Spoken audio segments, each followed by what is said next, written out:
He added he would decide on what action to take once all the information has been verified.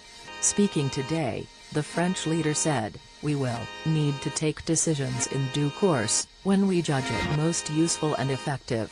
He added, "We have proof that chemical weapons were used last week, at least chlorine, and that they were used by the regime of Bashar al-Assad." Macron previously vowed to launch military action if France had evidence of chemical weapons being used. Speaking today, he vowed to fight against terrorism, ensure international law is upheld, and added that being a free regime to Syria is the only thing to ensure peace in the country. He has suggested chlorine may have been used in the atrocity that killed at least 60 people and injured more than 1,000 others. Syria has said all claims of involvement in the attack are false. He also revealed he was in contact with President Trump, and added he wanted to avoid escalation. He said, "France will in no way allow an escalation or anything that would harm regional stability, but we cannot allow regimes that believe they can act with impunity to violate international law in the worst possible way." Reports suggested more than 500 people, mostly women and children, were taken to medical centers with difficulty breathing, foaming at the mouth and burning sensations in the eyes. The US and its allies, including the UK, have been considering whether to hit Syria over the suspected poison gas attack that medical relief organizations say killed dozens of people in the rebel-held town of Douma near Damascus on Saturday. Speaking to Sky News this morning, the chair of the International Institute for Strategic Studies Council (IISS) said a strike against Syria's rogue regime will be inevitable after French President Emmanuel Macron announced Syrian President Bashar al-Assad had crossed his red lines on the use of chemical weapons. Mr. Heisborg added a strike would be aimed at Syria's chemical weapons capability and will be conducted with the help of US President Donald Trump. He said, "The position is very clear."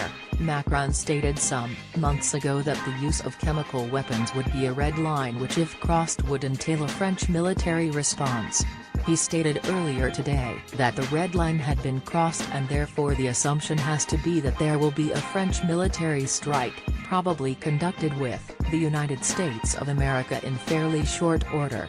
Mr. Macron's statement comes after a war of words between President Trump and Moscow yesterday. The US president warned Russia missiles are coming and the Kremlin responded by vowing to blow up US ships.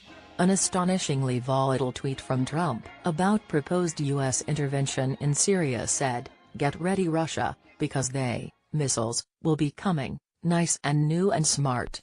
The tweet further incensed Russia, who had already warned US missiles would be shot down and launch sites, believed to be the two American warships on patrol in the Mediterranean, would be blown up. Russia's foreign ministry said on Thursday that Russia does not want an escalation of the situation in Syria, but said that it could not support dishonest accusations and that it had found no evidence of a chemical weapons attack in Syria's Douma. Maria Zakharova, spokeswoman for the foreign ministry, called statements from Washington militaristic, and said the world should think seriously about the possible consequences of threats. Zakharova said, threats by the United States and France were a violation of the UN Charter, and that an Israeli airstrike on Saturday had worsened stability in Syria.